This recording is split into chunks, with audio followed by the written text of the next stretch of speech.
Yeah, I think the only way to make a movie about a post-apocalyptic world and make it important and make it significant, it has to resonate and be true to what we're experiencing now.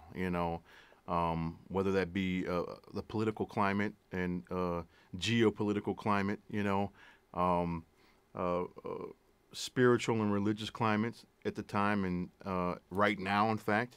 And the more you can base it in the reality, emotional reality of what's going on now and what could happen if we don't, humble ourselves and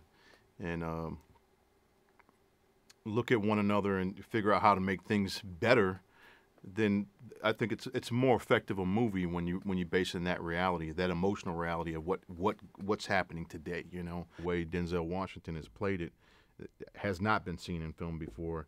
There is a humility there, and there is a a guy that could just take you out in a second, but not in an action movie type of way, in a real efficient, organic way, and doesn't celebrate in the end zone, kind of way as well. It's just not typical as far as his character, and it shows what one individual can look at words and use it for power and to enslave people, and the other person can use it for spiritual inspiration and to move on into an enlightenment and have enlightenment in their life. And um, um, so I think it's interesting. Both men want the same book for different reasons.